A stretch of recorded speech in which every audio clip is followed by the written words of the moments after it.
Intramuscular stimulation.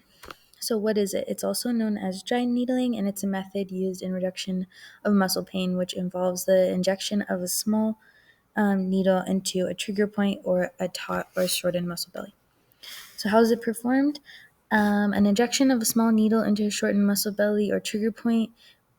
After the practitioner will sanitize the area and inject the needle. Once it's injected, the practitioner will slowly manipulate the needle by changing its depth and direction. By doing so, it creates a muscle twitch response. When the needle is inserted, the small injury stimulates increased blood flow to the area, which stimulates healing. And in addition to increased blood flow, the injury stimulates endorphin release, such as opioids, serotonin, and norepinephrine to be released, which also reduces pain perception. The reduction of trigger points can result in reduced pain, improved range of motion, and overall function. Some benefits include pain reduction, increased range of motion, inflammation reduction, trigger point reduction, and increased blood flow. Some risks include bruising, bleeding, pain production, symptom aggravation, low energy, faint feeling, nausea, dizziness, excessive sweating, gastrointestinal disturbance, and in extreme cases, puncture of vital tissue or organ, pneumothorax, and systemic infection and seizure.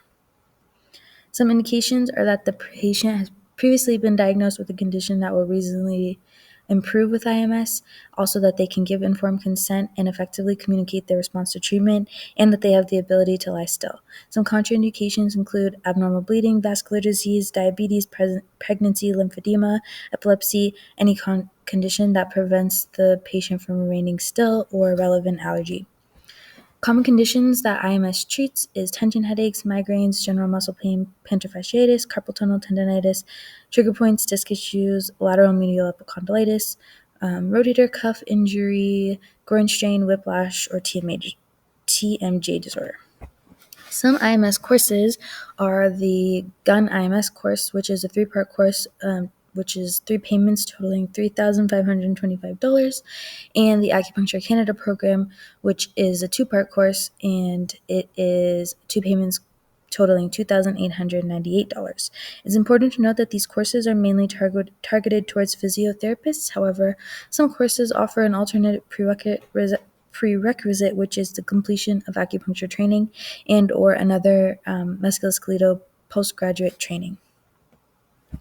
Some relevant research is a clinical commentary that looks at available research on the subject, and it found that the use of IMS to reduce pain perception, increase quality of life, and improve mobility and function was found. And another one study was a trial. It was a placebo-controlled trial in which 15 patients with tension-type headaches received IMS into 6 designated trigger point areas, while 15 control participants received a subcutaneous needle insertion. The results of this study saw an improved range of motion in the back, as well in the neck, as well as decreased tenderness and in comparison to the control group. Both studies concluded that more and larger scale research studies need to take place.